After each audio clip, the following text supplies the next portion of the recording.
नमस्कार, मैं जितेंद्र गुप्ता। आप देख रहे हैं स्टार सिटी न्यूज़। मैं इस वक्त मौजूद हूं वजीरपुर विधानसभा के निमड़ी वार्ड में। हमारे साथ अध्यक्ष हैं, इस वक्त मौजूद हैं अमन इंद्रराज ढीका जी, इस वक्त मौजूद है हमारे साथ।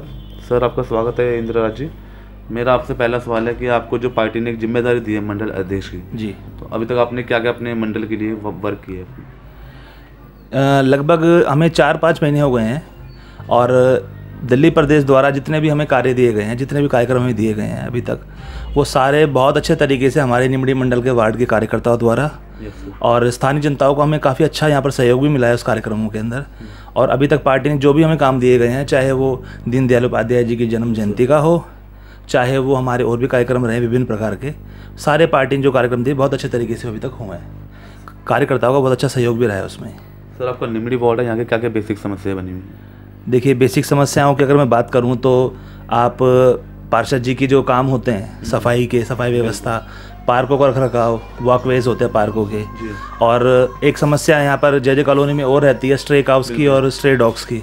वो चीज़ें हैं काफ़ी यहाँ पर जिनमें सुधार की अभी बहुत ज़रूरत है। पार्कों की हालत बहुत ख़राब हो चुकी है यहाँ पर लगभग पिछले 4 साल के अंदर। और हमारी पार्षदा महोदय का आप काम का अंदाज़ा इस बात से लगा लेंगे कि उनके घर के सामने वाला पार्क भी वो अभी तक ठीक नहीं करा पाए हैं। अच्छा सर, ये जो आरोप प्रत्यारोप की जो राजनीति हो रही है, 13,000 करोड़ बकाया राशि जगह जगह प्रचार आप देख रहे हो जी, इसका जिम्मेदार कौन है सर? देखिए, जिम्मेदार तो इसके लिए पूरी तरह से दिल्ली सरकार है। 13,000 करोड़ रुपए का जो पूरा डिटेल है वो आपको किसी भी साइट्स पर आपको मिल सकता है कि दिल्ली वित्त आयोग की जो रिपोर्ट थी उसमें कहा गया था कि आपको 12.5% हर साल दिल्ली नगर निगम के पोषण के लिए दिल्ली सरकार को देना है। वो केजरीवाल जी ने कभी आज तक पूरा दिया ही नहीं। 4394 करोड़ जो केजरीवाल जी ने हर साल निगम को देना चाहिए था, उन्होंने वो कभी भी पूरा नहीं दिया। कभी 2000 दिया, कभी 2200 दिया। वो रकम इकट्ठा होते होते आज 13,000 करोड़ तक आ गई है। और उस रकम की वजह से आज निगम के सामने इतना संकट आ गया है कि हम सैलरी नहीं दे पा रहे हैं, कर्मचारियों को, पेंशन भोगियों को पेंशन नहीं दे पा रहे हैं। तो ये थोड़ा परेशानी वाला काम है। और हमारे आदरणीय केजरीवाल जी को नींद से जगाने के लिए दिल्ली प्रदेश भाजपा के कार्यकर्ता निरंतर लगे हुए हैं और उन्हें कोशिश कर रहे हैं कि निगम को उनके हक का पैसा मिले। अभी पीछे आपने देखा भी होगा, हमारे मेयर थे जयप्रकाश जी, उन्होंने किसी तरीके से कर्मचारियों को 2 महीने की सैलरियां भी दी गई हैं और उनकी बाकी मांगों पर भी काम चल रहा है और बहुत जल्दी उनको पूरा भी किया जाएगा। अच्छा अमन जी, कोरोना काल से या जनसंपर्क आपका जो भी है जनता में जी, किस प्रकार का आपका जनसंपर्क क्षेत्र में?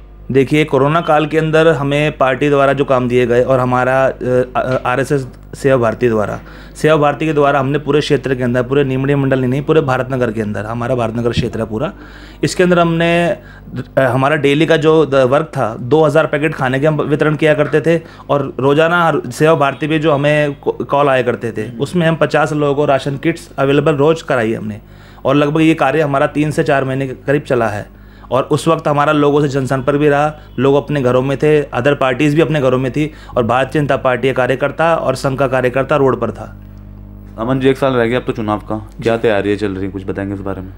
देखिए जी, तैयारियों का तो हमारा शीर्ष नेतृत्व है, दिल्ली प्रदेश का जो हमारा नेतृत्व है वो देखिएगा। बाकी जो वर्किंग इस वक्त पार्टी हमसे करवा रही है वो चुनाव के, आप समझ सकते हैं चुनावी साल है तो पूरा साल इस तरह से मेहनत चलती रहेगी हमारी।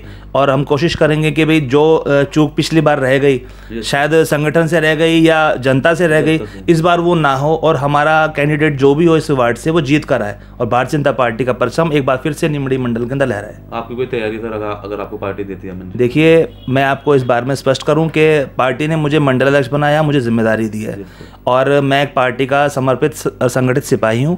और जो पार्टी का आदेश होगा वो मेरे सर माथे पर है। जैसा मुझे कहा जाएगा वैसे मैं करूंगा।